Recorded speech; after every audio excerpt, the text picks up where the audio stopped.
അങ്ങനെ പവനായി ശവമായി. എന്തൊക്കെ ബഹളമായിരുന്നു. മലപ്പുറം കത്തി, മെഷീൻ ഗണ്ണ്, ബോംബ്, ഒലക്കര മൂട്.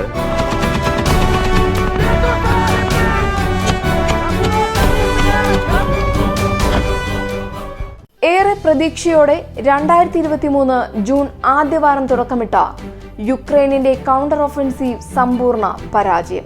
കഴിഞ്ഞ വർഷം ഖാർക്കിവ് ഉൾപ്പെടെ ഒട്ടേറെ വൻ നഗരങ്ങളും ഭൂപ്രദേശങ്ങളും മിന്നൽ വേഗത്തിൽ തിരിച്ചുപിടിച്ച യുക്രൈൻ സൈന്യത്തിന് 5 മാസം പിന്നിട്ടിട്ടും യുദ്ധഭൂമിയിൽ ഇതുവരെ കാര്യമായ നേട്ടങ്ങളൊന്നും സ്വന്തമാക്കാനായിട്ടില്ല. അതിനിടെ അപ്രതീക്ഷിതമായി മിഡിൽ ഈസ്റ്റിൽ ഇസ്രായേൽ ഹമാസ് യുദ്ധം പൊട്ടിപ്പുറപ്പെടുകയും ചെയ്തതോടെ യുദ്ധകളത്തിൽ ഏറെക്കുറെ ഒറ്റപ്പെട്ട അവസ്ഥയിലാണ് യുക്രൈൻ. ഏതാനും ദിവസങ്ങൾക്കുള്ളിൽ മഴയും പിന്നാലെ മഞ്ഞും വീഴുന്നതോടെ യുക്രൈനിന്റെ ഈ വർഷത്തെ കൗണ്ടർ ഒഫൻസീവിനും അന്ത്യമാവുകയും ചെയ്യും. കൗണ്ടർ ഒഫൻസീവ് പരാജയപ്പെട്ടതോടെ യുക്രൈൻ പ്രതിരോധ മന്ത്രിക്ക് സ്ഥാനം നഷ്ടപ്പെട്ടിരുന്നു. വൈകാതെ പ്രസിഡന്റ് വ്ളാഡിമിർ സെലൻസ്കിയുടെ സ്ഥാനവും തെറിച്ചേക്കുമെന്നാണ് സൂചനകൾ. ഒപ്പം റഷ്യൻ സേന പൂർണ്ണതോതിൽ ആക്രമണം പുനരാരംഭിച്ചേക്കുമെന്ന ഭീതി യുദ്ധമുഖത്തും പടരുന്നു. റഷ്യൻ ആക്രമണത്തിന് വീര്യം പകരാൻ പുതിയ കമാൻഡറിന് കീഴിൽ വാഗ്നർ സംഘവും യുദ്ധമുന്നണിയിലേക്ക് നീങ്ങിക്കഴിഞ്ഞു. യുക്രൈനിലെ യുദ്ധക്കളത്തിലും പുറത്തും എന്താണ് സംഭവിക്കുന്നത്? ഇസ്രായേൽ ഹമാസ് സംഘർഷത്തിന് പിന്നാലെ അമേരിക്കൻ ശ്രദ്ധ ഇസ്രായേലിലേക്ക് തിരിയുന്നത് യുക്രൈനിനെ എങ്ങനെ ബാധിക്കും? റഷ്യ യുക്രൈൻ യുദ്ധത്തിന് അന്ത്യം കുറിക്കുന്ന സമാധാന ചർച്ചകൾക്ക് തുടക്കമിടാൻ സെലൻസ്കി നിർബന്ധിതനാകുമോ? അതോ വരാൻ പോകുന്നത് റഷ്യയുടെ കടുത്ത ആക്രമണത്തിന്റെ നാളുകളോ? വിശദമായി പരിശോധിക്കാം. ഞാൻ ജമീമ ജേക്കബ്, ജിയോ റിപ്പോർട്ടറിലേക്ക് സ്വാഗതം. ചാനൽ ഇതുവരെ സബ്സ്ക്രൈബ് ചെയ്തിട്ടില്ലാത്തവർ ചെയ്യാൻ മറക്കല്ലേ.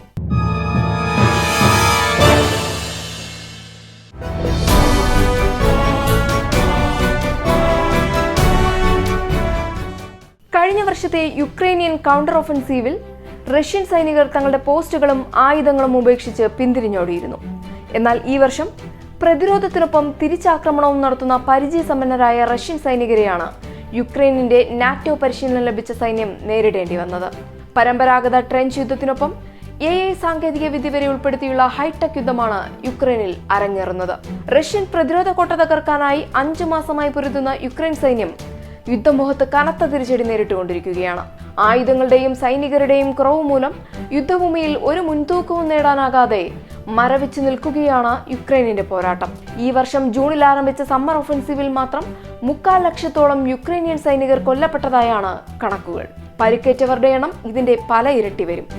1.5 വർഷം പിന്നിട്ട യുദ്ധത്തിൽ ഇതുവരെ യുക്രൈൻ പക്ഷത്ത് കൊല്ലപ്പെടുകയോ ഗുരുതരമായി പരിക്കേൽക്കുകയോ ചെയ്ത സൈനികരുടെ എണ്ണം മാത്രം 5 ലക്ഷം കവിഞ്ഞെന്നാണ് അമേരിക്കൻ സൈനിക വൃത്തങ്ങളെ ഉദ്ധരിച്ച് ന്യൂയോർക്ക് ടൈംസ് റിപ്പോർട്ട് ചെയ്തത്. യുദ്ധഭൂമിയിലെ സൈനികരുടെ കുറവ് നികത്താൻ വനിതകൾക്കും സൈനിക സേവനം നിർബന്ധിതമാക്കാനുള്ള നീക്കത്തിലാണ് യുക്രൈൻ.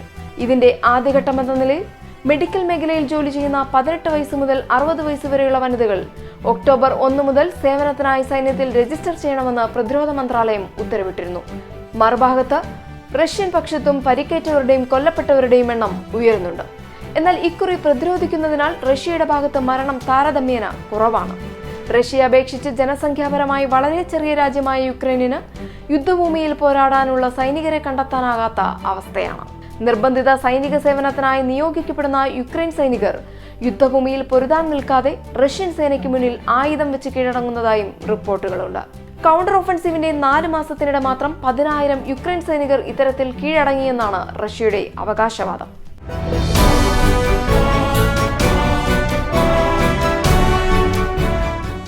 പ്രത്യാക്രമണത്തിന്റെ ആദ്യ ആഴ്ചകൾക്കുള്ളിൽ തന്നെ റഷ്യയുടെ 1ാം പ്രതിരോധ നിര തകർക്കാനും നവംബർ ആദ്യത്തോടെ ക്രൈമിയയിലേക്കുള്ള കരമാർഗം അടയ്ക്കാമെന്നും കരുതി തുടങ്ങിയ യുക്രൈനിയൻ പ്രത്യാക്രമണം ഇപ്പോഴും റഷ്യയുടെ ആദ്യ പ്രതിരോധ നിരയിൽ തന്നെ തട്ടിത്തടഞ്ഞു നിൽക്കുകയാണ്. യുക്രൈനിൽ നിന്ന് പിടിച്ചെടുത്ത സപ്പറോഷ്യ മുതൽ റഷ്യയിലെ ബെൽഗ്രോഡ് വരെ 1200 കിലോമീറ്റർ നീളത്തിലാണ് റഷ്യ അതിശക്തമായ പ്രതിരോധ നിര ഒരുക്കിയിട്ടുള്ളത്.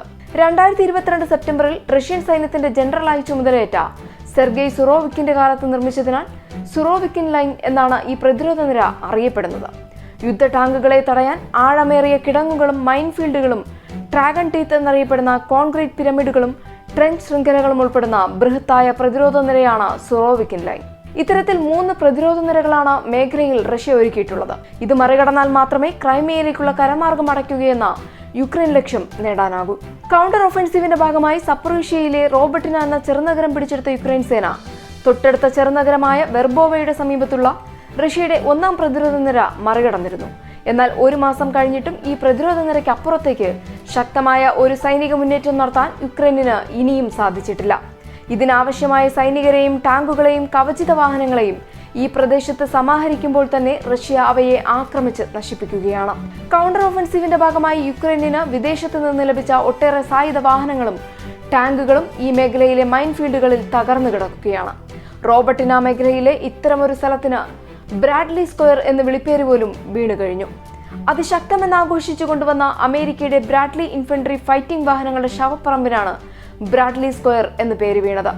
5 മാസമായി തുടരുന്ന കൗണ്ടർ ഒഫൻസീവിൽ 13 ഗ്രാമങ്ങളും 380 സ്ക്വയർ കിലോമീറ്റർ ഭൂപ്രദേശവും മാത്രമാണ് യുക്രൈനിന് റഷ്യയിൽ നിന്നും തിരിച്ചുപിടിക്കാനായത്. യുക്രൈനിന്റെ 74,443 ചതുരശ്ര കിലോമീറ്റർ ഭൂപ്രദേശം ഇപ്പോഴും റഷ്യയുടെ കൈവശമാണ്.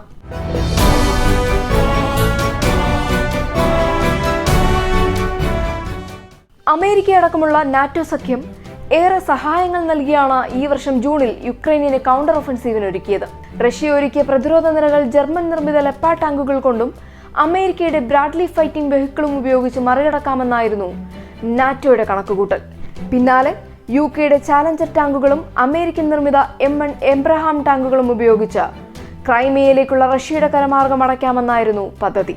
എന്നാൽ കിലോമീറ്ററുകൾ നീളത്തിൽ ലക്ഷക്കണക്കിന് മൈനുകൾ പാകി റഷ്യ ഒരുക്കിയ വൻ മൈൻഫീൽഡുകൾ ഈ കണക്കുകൂട്ടലുകൾ പാടെ തകർത്തു കളഞ്ഞു. റഷ്യൻ ആയുധങ്ങളെക്കാൾ മികച്ചതെന്ന് അവകാശപ്പെട്ട് കൊണ്ടുവന്ന നാറ്റോ യുദ്ധോപകരണങ്ങൾ റഷ്യയുടെ ആയുധക്കരുത്തിനും കാമക്കോസി ഡ്രോണുകൾക്ക് മുന്നിൽ കത്തി നശിക്കുന്ന കാഴ്ചകൾക്കാണ് ലോകം സാക്ഷ്യം വഹിച്ചത്. ഇറാഖിലും അഫ്ഗാനിസ്ഥാനിലും നേടിയ മിന്നൽ വിജയമാണ് യുക്രൈനിലും നാറ്റോ പ്രതീക്ഷിച്ചത്.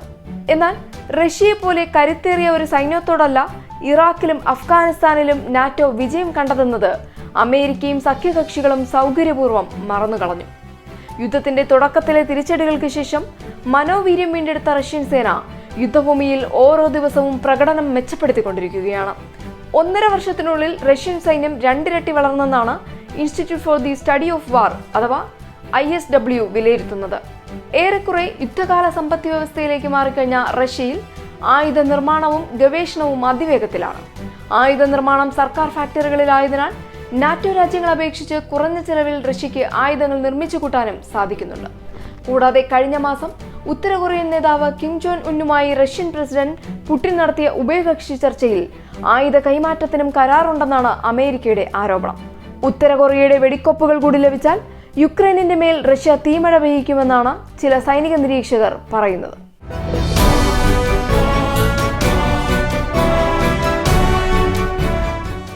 കൗണ്ടർ ഒഫൻസീവിന്റെ പരാജയ ഉത്തരവാദിത്തം ആരോപിച്ചാണ് പ്രതിരോധ മന്ത്രി ഒലക്സി റെസ്നിക്കോവിനെ നീക്കാൻ യുക്രൈൻ പ്രസിഡന്റ് വ്ളാഡിമിർ സെലൻസ്കി ഉത്തരവിട്ടത്.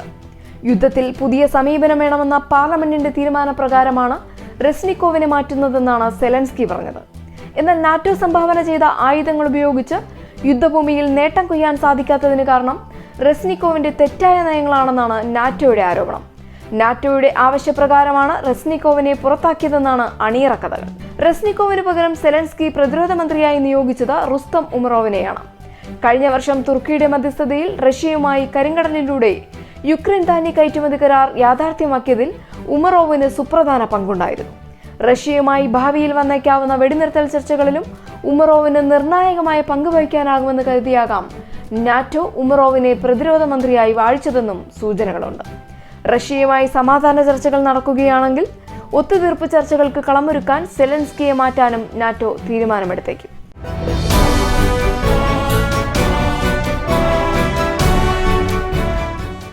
കൗണ്ടർ ഒഫൻസീവിലെ യുക്രൈനിന്റെ പരാജയം യുദ്ധക്കളത്തിലെ ശാക്തിക സമവാക്യങ്ങൾ മാറ്റിയെഴുതുകയാണ്. റഷ്യക്കെതിരെയുള്ള കൗണ്ടർ ഒഫൻസീവിന് ആയുധങ്ങളും സാമ്പത്തിക പിന്തുണയും നൽകിയ രാജ്യങ്ങൾക്ക് നൽകിയ ഉറപ്പുകൾ പാലിക്കാൻ വ്ളാഡിമിർ സെലൻസ്കിക്ക് സാധിച്ചിട്ടില്ല. കൂടാതെ റഷ്യയുമായുള്ള യുക്രൈനിന്റെ യുദ്ധം നാറ്റോയുടെ ആയുധപ്പുരകളെ അതിവേഗം ദരിദ്രമാക്കിക്കൊണ്ടിരിക്കുകയാണ്. അമേരിക്കയുടെ ഉറപ്പ് വിശ്വസിച്ച് യുക്രൈന് കണ്ണും പൂട്ടി ആയുധ സഹായങ്ങൾ നൽകിയ പല നാറ്റോ രാജ്യങ്ങളും കടുത്ത പ്രതിസന്ധി നേരിട്ടുകൊണ്ടിരിക്കുകയാണ്. വർഷങ്ങളെടുത്താൽ മാത്രമേ പല രാജ്യങ്ങൾക്കും തങ്ങളുടെ ആയുധ ശേഖരത്തെ പൂർവ്വസ്ഥിതിയിലേക്കാക്കാൻ പറ്റൂ. യുക്രൈനിന് ഇനി ആയുധ സഹായം നൽകില്ലെന്ന് പോളണ്ട് വെട്ടിത്തുറന്ന് പറയുക കൂടി ചെയ്തു. കൂടാതെ മിഡിൽ ഈസ്റ്റിൽ ഇസ്രയേൽ ഹമാസ് സംഘർഷം സമ്പൂർണ്ണ കരയുദ്ധത്തിലേക്ക് നീങ്ങുന്നതും യുക്രൈനിനുള്ള ആയുധ സഹായത്തെ ഗുരുതരമായി ബാധിക്കും. ഇസ്രയേലുമായുള്ള സുരക്ഷാ കരാറിന്റെ ഭാഗമായി അമേരിക്ക ഇസ്രയേലിൽ സംഭരിച്ചിരുന്ന 3 ലക്ഷത്തോളം പീരങ്കി ഷെല്ലുകൾ കഴിഞ്ഞ വർഷം അമേരിക്ക യുക്രൈന് കൈമാറിയിരുന്നു. ഇസ്രയേലിലെ സംഘർഷത്തിന്റെ പശ്ചാത്തലത്തിൽ ഈ ആയുധങ്ങളുടെ കുറവ് നികത്താൻ അമേരിക്ക വരും ആഴ്ചകളിൽ ഏറെ വിയർപ്പൊഴുക്കേണ്ടി വരും.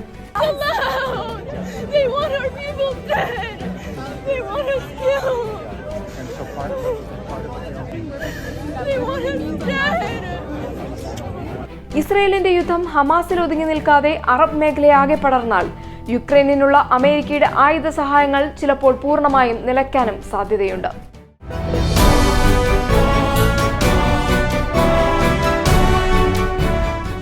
സ്പെഷ്യൽ മിലിറ്ററി ഓപ്പറേഷന്റെ 2ാം ഘട്ടം മുതൽ യുക്രൈനുമായുള്ള പോരാട്ടത്തിൽ ഭൂമി പിടിച്ചെടുക്കുന്നതിനേക്കാൾ അവരുടെ സൈന്യത്തെയും സൈനിക ശേഷിയെയും തകർക്കാനാണ് റഷ്യ ശ്രമിച്ചുകൊണ്ടിരിക്കുന്നത്. അതിനായി തന്ത്രപ്രധാനമായ സ്ഥലങ്ങളിൽ പ്രതിരോധവും സൗകര്യപ്രദമായ ഇടങ്ങളിൽ ആക്രമണവുമെന്നാണ് റഷ്യയുടെ യുക്രൈനിലെ യുദ്ധതന്ത്രം. വാർ ഓഫ് അട്രീഷൻ എന്ന് പേരെടുത്ത ബാക്മുത്തിലെ പോരാട്ടം മുതൽ യുക്രൈനിന്റെ സൈനിക ആയുധശേഷിയെ തകർക്കാനാണ് റഷ്യ ശ്രമിച്ചുകൊണ്ടിരിക്കുന്നത്. യുക്രൈൻ നാവികസേനയെ റഷ്യ ഏറെക്കുറെ തുടച്ചു നീക്കി കഴിഞ്ഞു.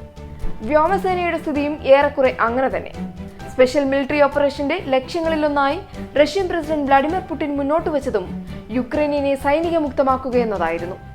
നിലവിൽ 5 മാസമായി യുക്രൈനിന്റെ പ്രത്യാക്രമണത്തെ വിജയകരമായി പ്രതിരോധിച്ച റഷ്യ സമ്പൂർണ്ണ ആക്രമണത്തിലേക്ക് തിരിയുന്നതായാണ് സൂചനകൾ. ഡോണക്സ് മേഖലയിലെ അവ്ദീവ്ക പിടിച്ചെടുക്കാനായി 2 വർഷങ്ങളിലൂടെയും റഷ്യൻ സേന മുന്നേറ്റം തുടങ്ങിക്കഴിഞ്ഞു.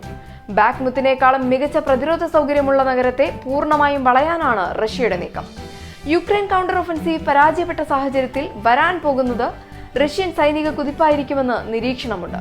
ഈ മഞ്ഞുകാലത്തോ അല്ലെങ്കിൽ അടുത്ത വസന്തകാലത്തിലോ യുക്രൈനെതിരെ റഷ്യ വീണ്ടും സമ്പൂർണ്ണ ആക്രമണം അഴിച്ചുവിട്ടേക്കും. യുക്രൈനിന്റെ വടക്കു കിഴക്കൻ മേഖലകളെ വേർതിരിക്കുന്ന ഡെനിപ്രോ നദിക്കരയിലെ മിക്ക പ്രദേശങ്ങളും റഷ്യ ആക്രമിച്ച് കീഴ്പ്പെടുത്തിയേക്കുമെന്നാണ് ചില സൈനിക നിരീക്ഷകർ പറയുന്നത്. ഡെനിപ്രോ നദിയിലെ തന്ത്രപ്രധാനമായ 15 പാലങ്ങൾ തകർത്താൽ മേഖലയിലെ യുക്രൈനിയൻ പ്രതിരോധം അപ്പാടെ തകരുമെന്നും ഡെനിപ്രോ നദിയുടെ കിഴക്കൻ മേഖല പൂർണ്ണമായും റഷ്യ പിടിച്ചെടുക്കുമെന്നും അവർ പറയുന്നു. അങ്ങനെ സംഭവിക്കുകയാണെങ്കിൽ മറ്റൊരു വൻ അഭയാർത്ഥി പ്രവാഹത്തിന് യൂറോപ്പ് സാക്ഷ്യം വഹിക്കേണ്ടി വരും.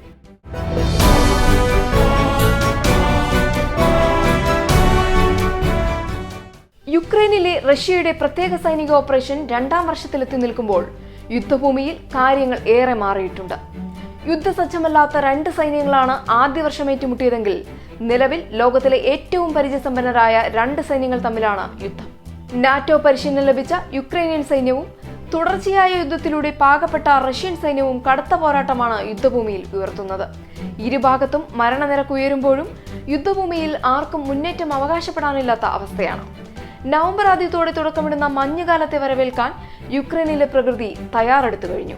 അതിനു മുന്നേ മരങ്ങളുടെ ഇലകളാകെ പഴുത്ത് മഞ്ഞയും ചുവപ്പും നിറമണിയും.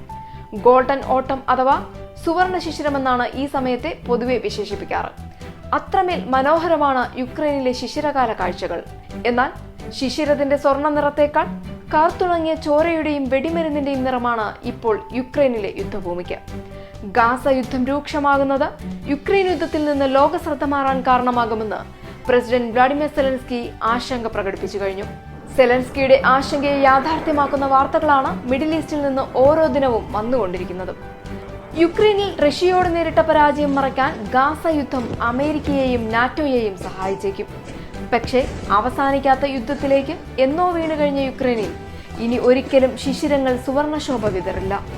ഹമാസ് ഇസ്രയേൽ യുദ്ധം യുക്രൈനിന്റെ പോരാട്ടത്തെ തോൽപ്പിക്കുമോ?